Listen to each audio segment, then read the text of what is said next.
దేవుని వాక్యములో ఉన్న హెచ్చరికను గైకొంటే, దేవుని వాక్యానికి నువ్వు లోబడేటువంటి వ్యక్తివైతే గొప్ప లాభం ఉంటుంది. కయ్యూనుతో సాక్షాత్తు దేవుడే మాట్లాడు. కయ్యూను, నువ్వు సత్క్రియ చేయనందుకు నీ అర్పణ నేను అంగీకరించలేదు కయ్యూను. బట్ ఈరోజు చెప్తున్నా ఇంకొకటి, ఈ సత్క్రియ నువ్వు కొనసాగించకపోతే, సత్క్రియలో నువ్వు జీవించకపోతే నీ వాకిట పాపం పొంచి ఉంటుంది. దేవుడు ఒక వార్నింగ్ ఇచ్చాడు, వార్నింగ్ను కాదన్నాడు, నరహంతకుడుగా మారిపోయాడు. ఈరోజు దేవుడు అడుగుతుంటున్నాడు, ప్రతిరోజు వాక్యం చదవడం దేవుడు నీకు ఇచ్చిన ధన్యత. హెచ్చరిక గొప్ప లాభం పొందడానికి నేను ధైర్యంగా చెప్పగలను. మన పరిచర్యలో ఆదివారం అయితే 4 సందేశాలు ఉంటాయండి. చెప్పిన మెసేజే కాదు, వేరు మెసేజాలు. ఎందుకు తెలుసా? వాటిని గైకొనడానికి దేవుడు నీకు అవకాశం ఇస్తుంటున్నాడు. ప్రతిరోజు ఉదయాన్నే ఒక శ్రేష్టమైన సందేశం మీ దగ్గరకు వస్తుంది. సాయంత్రం అవుతుండగానే మళ్ళీ ఇంకో చోట ఏదైనా మీటింగ్ ఉంది, అక్కడ ఒక సందేశం. Why God is giving so many messages? ఏదో మెసేజ్లు వింటున్నామని అనుకోవడానికే కాదు, హెచ్చరికలు ఉంటాయి అందులో. What you are suppose to do and what you are not supposed to do. You must be very careful. God's warnings are there in the word of God. దేవుని యొక్క హెచ్చరికలు వాక్యంలో ఉంటున్నాయి. వాక్యాన్ని అందుకే చదవాలి. రెండవదిగా దేవుడు ఏ రకంగా మనకు హెచ్చరికలు జారీ చేస్తాడు? యోహాను సువార్త 16వ అధ్యాయము 8వ వచనం. ఆయన వచ్చి పాపమును గూర్చియు నీతిని గూర్చియు తీర్పును గూర్చియు లోకమును ఒప్పుకొనజేయును. లోకులు నా యందు విశ్వాసముంచలేదు గనుక పాపమును గూర్చియు నేను తండ్రి యొద్దకు వెళ్ళుట వలన మీరిక నన్ను చూడరు గనుక, నీతిని గూర్చియు ఈ లోకాధికారి తీర్పు పొందియున్నాడు గనుక తీర్పును గూర్చియు ఒప్పుకొనజేయును. 8వ వచనం. ఆయన వచ్చి, ఆయన అంటే ఎవరు? ఇక్కడ పరిశుద్ధాత్మ. పై వచనాల్లో పరిశుద్ధాత్మను గురించి రాశారు. సో ఆయన వచ్చి, పరిశుద్ధాత్మ దేవుడు వచ్చి ఏం చేస్తాడంట? పాపమును గూర్చి, నీతిని గూర్చి, తీర్పును గూర్చి లోకమును ఒప్పుకొన చేయును. What is the nature of the Holi Spirit? పరిశుద్ధాత్మ దేవుడు ఎందుకు ఎగిరి గంతులేయడానిక? పరిశుద్ధాత్మ దేవుడు ఎందుకు భాషలో మాట్లాడడానిక? పరిశుద్ధాత్మ దేవుడు ఎందుకు? దేవుని బిడ్డలారా, అత్యంత ప్రాధాన్యమైన విషయం ఏంటి తెలుసా? పరిశుద్ధాత్మ దేవుని యొక్క ఒక లక్షణం ఏంటంటే, ఆయన వచ్చి, పరిశుద్ధాత్మ దేవుడు నీ దగ్గరికి వచ్చి పాపమును గూర్చి, నీతిని గూర్చి, తీర్పును గూర్చి లోకమును ఒప్పుకొన చేయను. పరిశుద్ధాత్మ దేవుడు ఎవరు తెలుసా? ఇది పాపము, నువ్వు ఇది పాపం చేసి తీర్పులోనికి వస్తావు, ఇది నీతి కార్యాలు కాదు, ఇది అవినీతి కార్యాలు నువ్వు చేస్తున్నావు, డోంట్ డూ దాట్ అని పరిశుద్ధాత్మ దేవుడు నీతో మాట్లాడతాడు, ఒప్పుకొన చేస్తాడు నీతో. దేవుని బిడ్డలారా, ఆయా సందర్భాల్లో మీకు అనిపిస్తుంటుంది, ఒక పని చేసేటప్పుడు అన్ఈజీగా ఉంటుంది, ఎందుకో చేయబుద్ధి కాదు, భయం వేస్తూ ఉంటుంది, లోపల దడ స్టార్ట్ అవుతుంది, అన్ఈజీనెస్ ఎక్కువగా ఉంటుంది, డిస్టర్బెన్స్ ఎక్కువగా ఉంటుంది, లోపల అనిపిస్తుంటుంది చేయకూడదేమో, మరొక వైపు చేయాలనిపిస్తూ ఉంటుంది, చెయ్యకూడదు. దేని విషయంలో you will be disturb. That is the area where Holy Spirit is speaking. అక్కడే పరిశుద్ధాత్మ దేవుడు నీతో మాట్లాడుతున్నాడు. నువ్వు ఒక దానికి ఖర్చు పెట్టే విషయంలో వెంటనే లోపల సమాధానం ఉండదు, అలజడి ఉంటుంది. That is a Holy spirit warning you. పరిశుద్ధాత్మ దేవుడు నిన్ను హెచ్చరిస్తున్నాడు, డోంట్ డూ దాట్, అది చెయ్యొద్దు. నువ్వు చూడకూడదు, నీ సెల్ ఫోన్లో చూస్తుండగా లోపల ఒక టెన్షన్ ప్రారంభమవుతుంది. అందుకే ఎవరైనా వచ్చా ఉలిక్కి పడతాం. ఎందుకు ఉలిక్కి పడతావు? ఎందుకు ఉలిక్కి పడాలి?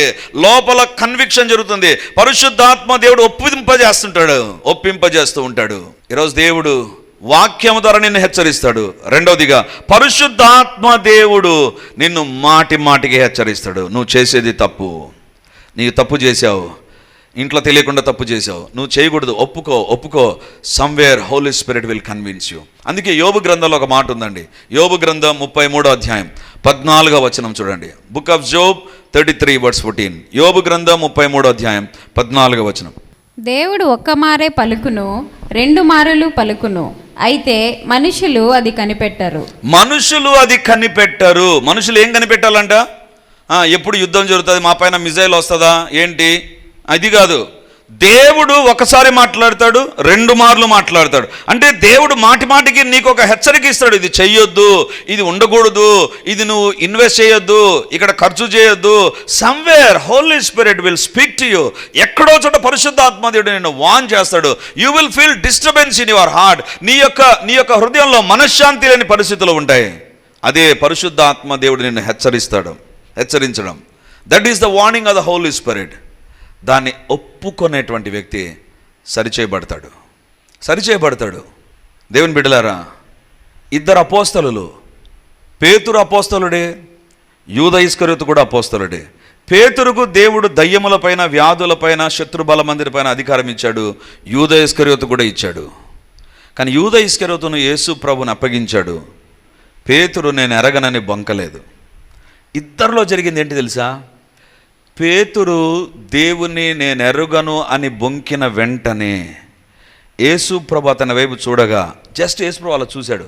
చూసిన తర్వాత పేతురు ఏడవడం ప్రారంభించాడు. ఎందుకు ఏడ్చాడండి? పరిశుద్ధాత్మ దేవుడు లోపల పనిచేశాడు. పేతురు, నువ్వు కదా మొట్టమొదటి వ్యక్తివి దేవుని దగ్గరకు వచ్చింది, నువ్వు ఇప్పుడు కాదంటావా? నీవే కదా పేతురు నీళ్ళ మీద నడిచావు, నువ్వే కదా పేతురు ఆ రూపాంతర కొండ మీద దేవుని యొక్క ముఖ దర్శనాన్ని చూసావు, నీవే కదా పేతురు నీ మీద సంఘాన్ని కడతాను, ఇప్పుడు యేసుప్రభుని ఎరగనని బొంకేసావా? అవి పరిశుద్ధాత్మ దేవుడు లోపల ఒప్పించడం ప్రారంభించాడు. వెంటనే పేతురు పశ్చాత్తాపపడి తాను చేసిన తప్పుల విషయంలో క్షమాపణ కోరాడు. ఇంకొక వైపు యూద ఇస్కరియోతున్నాడు. యూద ఇస్కరియోతు కూడా అనిపిస్తుండవచ్చు, దేవుడు నా దగ్గర డబ్బు సంచి ఉంచాడు, దేవుడు నన్ను ఫైనాన్స్కు ఇన్ఛార్జ్గా ఉంచాడు, I use to take care of all the finances. ప్రజలు ఇచ్చిన డబ్బు దేవుడు నమ్మి నా దగ్గర పెట్టాడు, నాకు ఒక మంచి పోర్ట్ఫోలియో ఇచ్చాడు, నాకు మంచి ఆధిక్యత ఇచ్చాడు. కానీ ఈ దేవుణ్ణి 30 వెండి నాణాలకు అమ్మేశానా?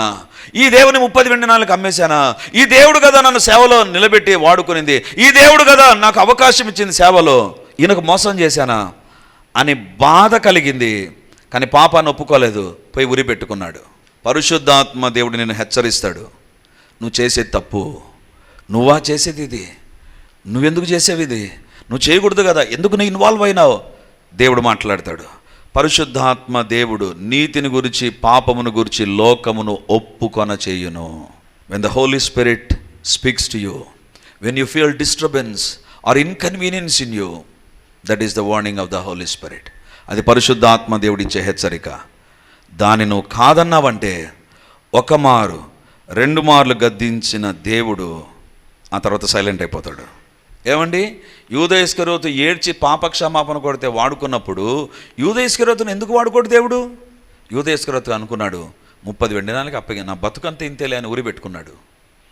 దేవుడు హెచ్చరిక చేస్తూ ఉంటే నేను ఇంతేలే, నేను మారనని నీకై నువ్వు నిర్ణయం తీసుకొని నీ పాపంలో నువ్వు ఉండేటువంటి వ్యక్తివైతే nobody will save you.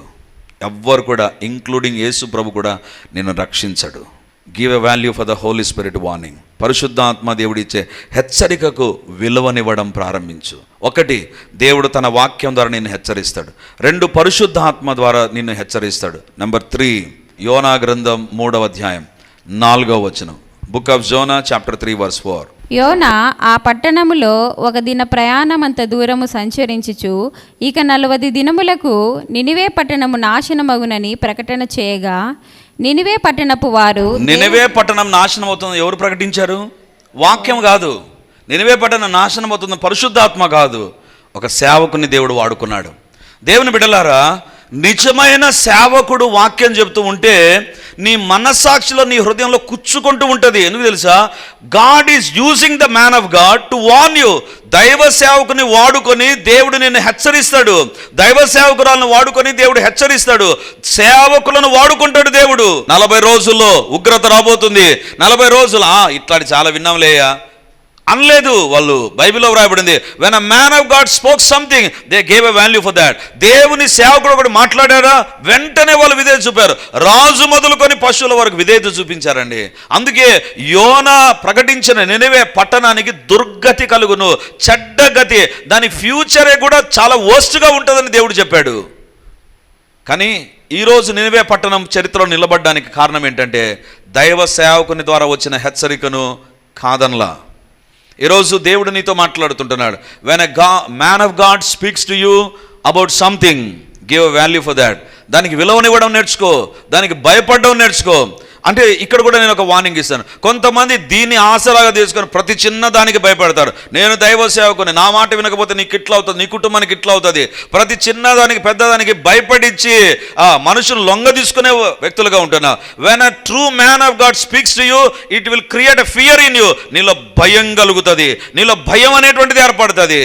Duplicate God's అని మాట్లాడితే అస్సలు వినబుద్ధి కాదు, అస్సలు వినబుద్ధి కాదు. That is a simple indication. When a man of God speaks to you, when he is anointed, when God is using a true man of God, ఆయన మాట్లాడాడంటే హృదయంలో వణుకు పుడుతుంది, హృదయంలో వణుకు పుడుతుంది.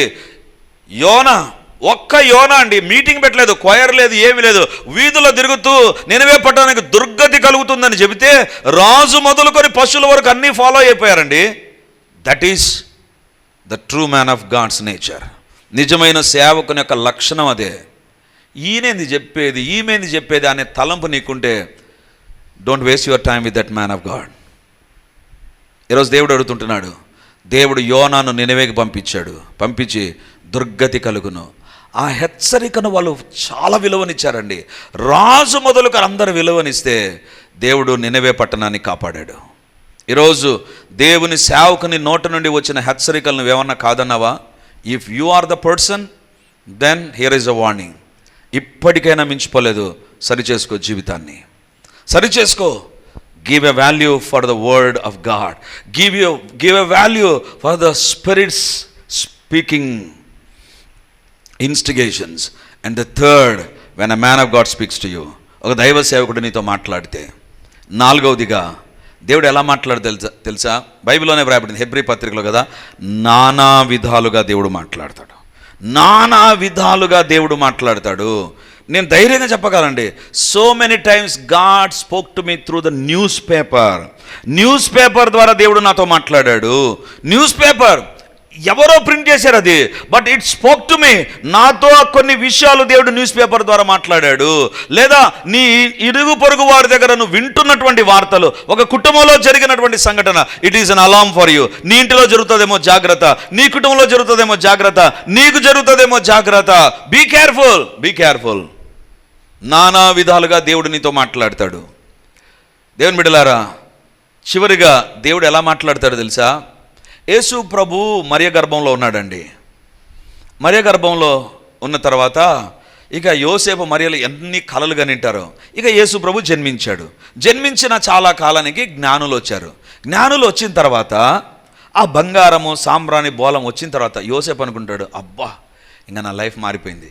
బంగారం పెట్టెల్లో ఇచ్చారు కదా, ఆ పేపర్లో చుట్టి అంత ఇస్తే అబ్బో దాని గురించి చాలా ఫీల్ అవుతాం.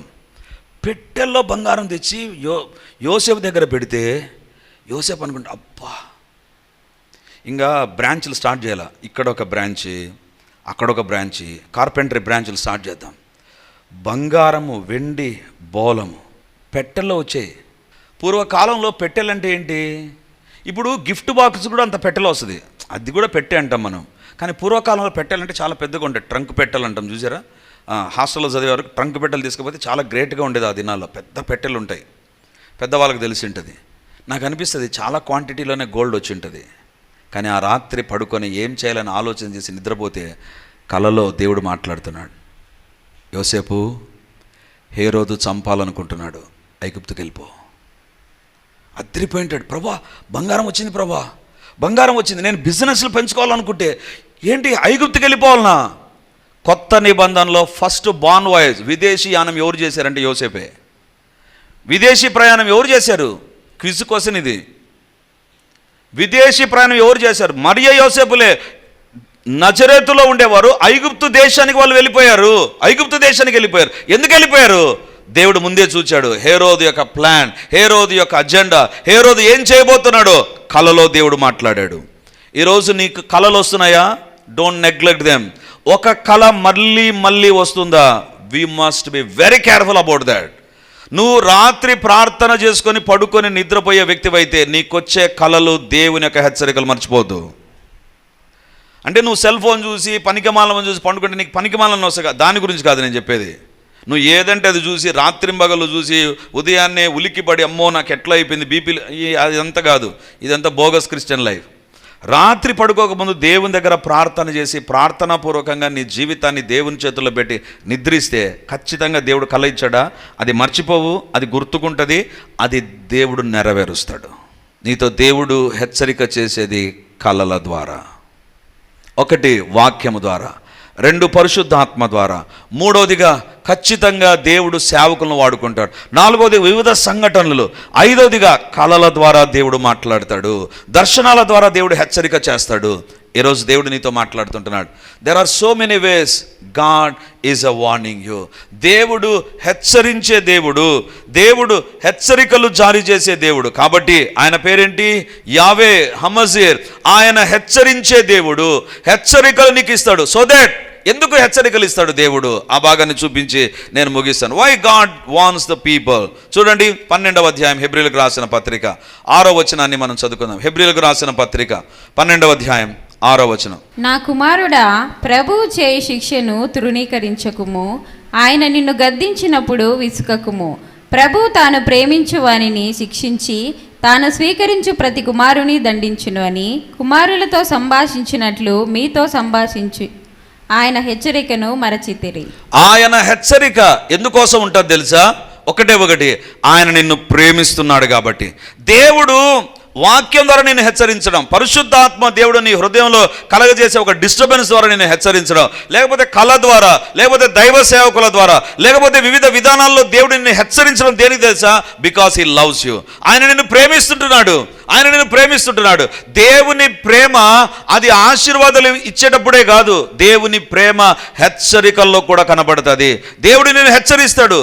నా కుమారుడా, నా కుమార్తె, this is not right on your life. ఇది నీ కుటుంబంలో, ఇది నీ జీవితంలో మంచిది కాదు, ఇది ఉండకూడదు, డోంట్ డూ దిస్, ఇది చెయ్యొద్దు. దేవుడు వివిధ రకాలుగా హెచ్చరించడంలో ఉద్దేశం ఏంటంటే అవుట్ ఆఫ్ లవ్, ప్రేమను బట్టి దేవుడు ఎందుకు హెచ్చరిస్తాడు తెలుసా? దేవుడు ప్రేమను బట్టి అన్నాను. మరి దేవుని ప్రేమ ఎందుకోసం? దేవుని హెచ్చరికను కాదంటే సాతాను నీ దశను మార్చి నీకు ఒక తప్పుడు విధానంలోనికి తీసుకొని వెళ్తాడు. యోనా ఎప్పుడైతే ప్రకటించాడో నినివే పట్టణస్థులు విన్నప్పుడు వాళ్ళకు దుర్గతి కాదు, ఈ రోజు వరకు కూడా మంచి గతే ఉంది వాళ్ళకు. ఎందుకు తెలుసా? ఆ రోజు వాళ్ళు విన్నారు కాబట్టి. దేవుని గద్దింపు, హెచ్చరిక ప్రేమతో ఉంటుంది. ఎందుకు తెలుసా? So that your future should be bright. నీ భవిష్యత్తు బంగారుమయంగా ఉండడానికి. But when you neglect the warning, you are the loser. నీవే కోల్పోయే వ్యక్తిగా ఉంటావు. దేవుడు ప్రేమతో నీ భవిష్యత్తు, నీ యొక్క గురి, నీ గమ్యాన్ని, నీ యొక్క ఫ్యూచర్ను దేవుడు కలర్ఫుల్గా చేయాలని దేవుడు హెచ్చరిస్తాడు. సేవకుల ద్వారా దేవుడు మాట్లాడినప్పుడు యాక్సెప్ట్ దట్, దాన్ని అంగీకరించు. ఇఫ్ నాట్, ఎన్ని మార్లు గద్దించిన లోబడని వాడు హఠాత్తుగా నాశనమగును. I don't know why God is giving this message. నీవు దేవుని యొక్క వార్నింగ్స్ వినేటువంటి వ్యక్తివైతే ఖచ్చితంగా నీ దుర్గతిని నువ్వు అడ్డుకుంటావు. నీ చెడ్డ పరిస్థితులు ఇంట్లోనికి రాకుండా ఉంటాయి. దేవుని హెచ్చరికను విలువనిస్తే నీకు చెడ్డ గతి రాదు. దేవుని హెచ్చరికను నువ్వు పాటిస్తే పాపం వాకిటి దగ్గర నుంచి అలా వెళ్ళిపోతుంది. కయ్యూనుతో దేవుడు అంటున్నాడు, నువ్వు సత్క్రియ చేయనడలా వాకిట పాపం అక్కడే ఉంటుంది. పాపం నువ్వు కంటిన్యూ అయిపోయే వసంలో పాపం లోపలికి వచ్చేస్తుంది, ఏదైనా చేస్తుంది. హెచ్చరికను గైకొనేటువంటి వ్యక్తి జీవితంలో దుర్గతి ఉండదు. హెచ్చరికను గైకొనే వ్యక్తి జీవితంలో పాపములో ఆగిపోతాడు, పాపములో కొనసాగడు. హెచ్చరికను గైకొనేటువంటి వ్యక్తి దైవిక కాపుదల సహాయాన్ని పొందుతాడండి. దేవుని బిడ్డలారా, దేవుని హెచ్చరికను అంగీకరించేటువంటి వ్యక్తి దైవిక సహాయాన్ని పొందుతాడు. దేవుని హెచ్చరికను కాదన్నాడా? పరిశుద్ధాత్మ దేవుడు యూదా ఇస్కరియోతో మాట్లాడుతుంటే యూదా ఇస్కరియోతో అనుకున్నాడు, లేదు నేను ఉరి పెట్టుకొని చచ్చిపోతాను. దేవుడు ఇంటర్ఫీర్ కాలే, వదిలేశాడు. ఎందుకు? ఎన్ని మార్లు గద్దించినా లోబడలేదు. ఎన్ని మార్లు గద్దించింటాడో దేవుడు. ఇలా వాక్యం చెప్తుంటే ఎన్ని సందర్భాల్లో యూదా ఇస్కరియోతో తగిలింటదో, కుచ్చుకునింటది, హెచ్చరించింటాడు దేవుడు, వదిలేశాడు. దేవుడు ఇక యూదా ఇస్కరియోతు కాళ్ళను కూడా కడిగేశాడు. అయినా వీటన్నిటి విషయంలో హెచ్చరికలను కాదన్నాడు. తన జీవితంలో తను నష్టపోయాడు. ఈరోజు దేవుడు మనతో మాట్లాడుతుంటున్నాడు, when you give a value for his warning, ఆయన హెచ్చరికలను విలువనిస్తే చెడ్డగతి ఉండదు, చెడ్డ పరిస్థితులు, వర్స్ట్ కండిషన్స్ నీ దగ్గర, నీ కుటుంబంలో ఉండవు. 2, ఖచ్చితంగా పాపం ఆగిపోతుంది. దేవుని హెచ్చరికను గైకొనే వ్యక్తి జీవితంలో he will not continue in sin, పాపంలో కొనసాగడు. 3వదిగా ఖచ్చితంగా వ్యక్తి శ్రేష్టమైన భవిష్యత్తును పొందుతాడు. If you are not giving a value for that, దేవుడు నీకు అవకాశం ఇచ్చినప్పుడు దుర్వినియోగం చేసుకోవద్దు. దేవుని యొక్క నేచర్ ఎలాంటిది తెలుసా అండి? చాలా ప్రేమ కలిగిన దేవుడు. దేవుని యొక్క హెచ్చరికను కాదంటే దేవుడు బాధతో పక్కకి వెళ్ళిపోతాడు. ఎందుకు తెలుసా? God will never entertain sin. పాపాన్ని దేవుడు ప్రోత్సహించాడు. సరేలే, చేసుకో పాపం, నీ ఇష్టంలే, కొద్ది కాలమే కదా, చేసుకో అని పాపాన్ని ఎంకరేజ్ చేయడు దేవుడు. He will never do that. ఈరోజు దేవుడు మనతో మాట్లాడుతున్నాడు. ఎవరు నీ దేవుడు? ఆయన నిన్ను హెచ్చరించే దేవుడు.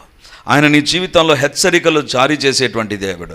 యావే హమజీర్ ఆయన నీ జీవితంలో హెచ్చరికలు ఇస్తాడు. ఎందుకు? Out of love. నిన్ను ప్రేమిస్తున్నాడు కాబట్టి, నీ కుటుంబాన్ని ప్రేమిస్తున్నాడు కాబట్టి, నీ యొక్క భవిష్యత్తును దేవుడు బాగు చేయాలని ఆశపడుతున్నాడు. దుర్గతి రాకుండా ఉండాలని దేవుడు ఆశపడుతున్నాడు కాబట్టి దేవుడు ఇవన్నీ వాడతాడండి. వాక్యాన్ని వాడతాడు, పరిశుద్ధాత్మ దేవుని వాడతాడు, దేవుని సేవకులను వాడతాడు, తర్వాత పరిస్థితులను వాడతాడు, కళలను దేవుడు వాడతాడు. So many ways God is going to warn us. దేవుని బిడ్డలారా, ఇంకొక మాట నేను చెప్పకపోతే నా సందేశానికి ముగింపు ఉండదు. దేవుడు హెచ్చరికలు ఇచ్చాడు. నా రాకడకు ముందు ఇలాంటి సూచనలు ఉంటాయి. హెచ్చరికలు వచ్చేసే. ఎప్పుడో యేసు ప్రభుల 26 సంవత్సరాల క్రిందటే హెచ్చరికలు ఇచ్చేశాడు. నా రాకడకు ముందు భూలోకంలో ఇవన్నీ జరుగుతాయి. దేవుని బిడ్డలారా, ప్రకటన గ్రంథంలో వ్రాయబడింది కదా, మీ నొసట ముద్ర, నీ యొక్క చేతి దగ్గర ముద్ర అనేటువంటిది ఉంటుంది. నీ చేతి మీద, నీ రిస్ట్ పైన, అంటే ఈ ఏరియాలో, ఈ యొక్క ఏరియాని ఏమంటారు మరి, సో ఇక్కడ ఈ యొక్క చిప్పును ఇంప్లాంట్ చేస్తారు అనేటువంటి ప్రకటన గ్రంథంలో ఉంది. ఆల్రెడీ ఇది టెస్ట్ అయిపోయింది, యూస్ కూడా చేస్తుంటున్నారు. అసలు ఆ యొక్క ఇన్ఫర్మేషన్ చదివినప్పుడు ఆ యొక్క చిన్న చిప్పు బియ్యం గింజలో సగం ఉంటుందంట అండి. బియ్యం గింజలో కాలు భాగం ఉంటుంది, అంతే చిప్ అది. అంటే నీకు పెడితే బొట్టైనా, మన హైందవ స్త్రీలు పెట్టే బొట్టైనా కనపడుతుంది, కానీ అది లోపల సూదితో పెడితే అస్సలు కనపడదు. ఎందుకు పెట్టారో తెలుసా? ఇక్కడ వాళ్ళు రీజన్ ఏం చెప్తున్నారు తెలుసా? జ్వరం వచ్చినప్పుడు ఎక్కడ చూస్తాం మనం? చేయి పెట్టి, తొడ మీద చేయి పెట్టి చూస్తారా? ఏం పెడతారు? ఇట్లా పెట్టి చూసి, అబ్బా వేడి ఉంది నీకు అంటే టెంపరేచర్ ఇక్కడ ఎక్కువగా ఉంటుంది జ్వరం వచ్చిన వెంటనే. సో ఆ వేడికి లోపల చిప్లో ఉండేటువంటి బ్యాటరీ ఎలక్ట్రిఫై అవుతుందంట, పనిచేస్తూ ఉంటుందంట. దేవుని బిడ్డలారా, దేవుడు ఇవన్నీ హెచ్చరికలుగా ముందే పెట్టేశాడు. ఇవన్నీ నీ కళ్ళ ఎదుట జరగబోతున్నాయి. ఇంకొక విషయం చెప్తాను, మన తరం గరవక ముందే దేవుడు వస్తాడు. మరి సిద్ధంగా ఉన్నావో లేదో నీకు తెలుసు. ఎత్తబడతావో విడబడతావో. నువ్వు బైబిలే చదవకుండా దేవుని హెచ్చరికలు పాటించకుండా ఉంటే ప్రభు రాజ్యంలో ఏ రకంగా ఉంటావు? పరిశుద్ధత లేదు, ప్రార్థన లేదు. ప్రార్థన అంటే మనకు నిద్ర ఎక్కువ, సేవ లేదు, సేవ భారం తగ్గిపోయిన వ్యక్తులమైతే దేవుని రాకడలో ఎక్కడ ఎత్తబడతాం? ఆ నిరీక్షణ నీకుందా? ఈరోజు దేవుడు అడుగుతున్న మాట, దేవుడు హెచ్చరిస్తూ ఉంటాడు, నీవు దేవుని రాకడకు సిద్ధపడాలి. ఈరోజు ప్రభు మనతో మాట్లాడుతున్నాగా, యావే హమజీర్, ఆయన హెచ్చరించే దేవుడు. ఆయన హెచ్చరికలు కాదనకు. దేవుడు నీతో ఏ విధానంలో మాట్లాడినా దేవుడు ఒకటి ఉద్దేశం కలిగి నిన్ను ప్రేమిస్తున్నాడు, నువ్వు బాగుపడాలని. కయ్యూనుతో దేవుడు ముందుగానే చెప్పేశాడు, కయ్యూను నువ్వు సత్క్రియ చేయలేదయ్యా, అందుకే నీ అర్పణ నేను అంగీకరించలేదు. బీ కేర్ఫుల్, సత్క్రియను చేయకపోతే వాకిట పాపం పొంచి ఉంటుంది, ఇట్ విల్ కమ్. అంతే. నెక్స్ట్ వచనంలో తన తమ్ముని చంపేశాడు, సత్క్రియ చేయనటువంటి వ్యక్తి. ఈరోజు దేవుడు మనతో మాట్లాడుతుండగా, నీ ఆరోగ్య పరిస్థితి అయినా, నీ కుటుంబ పరిస్థితి అయినా, నీ ఉద్యోగ పరిస్థితులైనా, నీ ఆత్మీయ జీవితంలో ఉన్న పరిస్థితులైనా దేవుడు కృపతో నిన్ను హెచ్చరిస్తాడు. దాన్ని సరిచేసుకునేటువంటి వ్యక్తి ఆశీర్వాదాలను అందుతాడు. యావే హమజీర్, ఆయన కయ్యూనును హెచ్చరించాడు, నినవే పట్టణాన్ని హెచ్చరించాడు. యెరూషలేముకు దుర్గతి కలగబోతుంది, యెరూషలేమా అని యెరూషలేమును దేవుడు హెచ్చరించాడు. ఈరోజు దేవుడు నిన్ను హెచ్చరిస్తున్నాడు, పాపములో కొనసాగకు, ప్రభుకిష్టమైన జీవితాన్ని జీవించు, ఆయన వాక్యాన్ని నిర్లక్ష్యం చేయవద్దు, ఆయన సేవకుల మాటకు వినువలు నీవు, ఆయన యందు భయభక్తులు కలిగిన జీవితాన్ని జీవించి దేవుడు నిన్ను హెచ్చరిస్తూ ఉండగా ఆయన రాకడకును నిన్ను సిద్ధపరచుకో. కళల ద్వారా దేవుడు మాట్లాడా? దేవుడు నీ జీవితంలో ఎక్కడ హెచ్చరికలు జారీ చేశాడో అవి నీకు తెలుసు. ఎక్కడెక్కడ నుంచి వార్నింగ్స్, అలార్మింగ్ సిగ్నల్స్ దేవుడు నీకు అందించాడు. ఏ విషయాన్ని బట్టి నీ హృదయంలో మనశ్శాంతి లేకుండా చేసిన ముందుకెళ్ళి ఈరోజు ఒక నష్టపోయిన వ్యక్తిగా నువ్వు ఉన్నట్లయితే, దేవా నన్ను క్షమించు, ఇప్పటి నుంచి నువ్వు నన్ను హెచ్చరించినప్పుడెల్లా, నువ్వు నన్ను గద్దించినప్పుడెల్లా నేను నీకు లోబడతాను ప్రభువా, నేను లోబడతాను ప్రభువా. ఒక తీర్మానం చేసుకుందాం. నీ యొక్క గమ్యం, నీ యొక్క ఆశీర్వాదాలను నిర్దేశించేది దేవుని హెచ్చరికను నువ్వు ఖాతరు చేస్తున్నావా లేదా? అందుకే ప్రతిరోజు బైబిల్ చదువు, ప్రతిరోజు వాక్యానికి విలువనివ్వు, వాక్య పరిచర్యకు దూరం కాకు. హెచ్చరికలు దూరం అయిపోతే పరలోకము రెండవ రాకడలో ఎత్తబడ్డం అనేటువంటిది కూడా అది మిస్ అయిపోతుందేమో. వాకిట పాపం పొంచి ఉంది. హెచ్చరికలు వినేటువంటి వారే కాపాడబడతారు. హెచ్చరికలు విననటువంటి వారిలోనికి పాపము, లోకం, సాతాను కార్యాలన్నీ జరుగుతాయి. ఈరోజు ప్రభు మనతో మాట్లాడి ఉండగా, దేవా నన్ను క్షమించు. ప్రేమ కలిగిన తండ్రి, గొప్ప దేవా, సర్వోన్నతుడా, సర్వశక్తి కలిగినటువంటి దేవా, ఈరోజు నీవు యావే హమజేర్, హెచ్చరించే దేవుడవు నాయనా, హెచ్చరికలు జారీ చేసిన దేవుడవు ప్రభా. నీ హెచ్చరికలను విలువనివ్వని కయ్యూను జీవితాన్ని మా ఎదుట ఉంచి మాతో మాట్లాడారు ప్రభా. మా జీవితాల్లో కూడా ఎన్ని మార్లు మీరు మమ్మల్ని హెచ్చరిస్తూ వచ్చారు. వాక్యాన్ని చదవలేక హెచ్చరికలు దూరం అయిపోయామేమో, పరిచర్యకు రాక హెచ్చరికలకు దూరం అయిపోయామేమో నాయన. ఆత్మదేవునికి హెచ్చరికలు కాదన్నామేమో, కళల ద్వారా మీరు మాట్లాడినప్పుడు హెచ్చరికలు కాదన్నామేమో, దేవుని సేవకులకు హెచ్చరికలు మేము కాదన్నామేమో. దేవా, ఎన్ని రకాలుగా మీరు మాట్లాడినా, ఏ సందర్భాలలో తండ్రి నీ హెచ్చరికలు కాదని ముందుకెళ్ళామో దేవా, మమ్మల్ని క్షమించు నాయన. దేవా, ఇది మొదలుకొని నీవు మమ్మల్ని ఎప్పుడే హెచ్చరించినా వెనువెంటనే లోబడుదుముగాక. మాలో గర్వము గాని, మెడవంచని స్వభావం కానీ యేసు నామమందు లేకుండా పోవును గాక. యేసు నామమందు తొలగిపోవును గాక. దేవుని హెచ్చరికలు అనువనున భయపడి లోబడి విధేయులమై పరిశుద్ధపరచబడిన వారంగా, దేవునికి ఇష్టలంగా మార్చబడుదుము గాక. నాయనా, మీరు మమ్మల్ని ప్రేమిస్తూ నీ ప్రేమను బట్టి మమ్మల్ని హెచ్చరిస్తారు నాయనా. నీ ప్రేమను, నీ హెచ్చరికలను కాదనే దౌర్భాగ్య స్థితిలో మేము ఎవ్వరము ఉండకుండా ఉందుము గాక. దేవుని హెచ్చరికలకు అత్యధికమైన ప్రాధాన్యత ఇచ్చుదుముగాక నాయనా. నాయనా, మీరే మమ్మల్ని దర్శించండి, మా కుటుంబాలను దర్శించండి, మా పరిచయను దర్శించండి. ఎన్ని కార్యాలు ఆత్మీయంగా, ఆరోగ్యపరంగా, ఆర్థికంగా, ఆత్మల విషయాల్లో మీరు కార్యాలు జరిగించండి నాయనా, జరిగించండి నాయనా. వాటి వలన గొప్ప లాభము కలుగును. హెచ్చరికను గైకొంటే గొప్ప లాభము. ఈరోజు ఎవరైతే ఇది మొదలుకొని నీ హెచ్చరికలకు లోబడతారో వారి జీవితంలో శ్రేష్టమైన లాభములు వారు పొందుదురుగాక. ప్రతి నష్టము లాభముగా మార్చబడునుగాక. ప్రతి అవమానం ఆశీర్వాదంగా మార్చబడునుగాక. ప్రతి కొరత సమృద్ధిగా మార్చబడునుగాక. ప్రతి ఒక్క కృంగుదల ఒక విజయోత్సవంతో మార్చబడునుగాక. ప్రతి అవమానము యేసు నామమందు ఆశీర్వాదముగా మార్చబడునుగాక. దేవా, నీ హెచ్చరికలు మేము అత్యంత ప్రాధాన్యతనిచ్చి లోబడుదుముగాక. దేవా, నీకే స్తోత్రాలు, నీకు వందనాలు చెల్లిస్తూ ఈ వాక్యం మా హృదయ పలకలపైన లిఖించి మహిమ మీరు పొందుమని యేసయ్య పరిశుద్ధ నామమందు ప్రార్థించి అడిగి పొంది ఉంటున్నాము తండ్రి.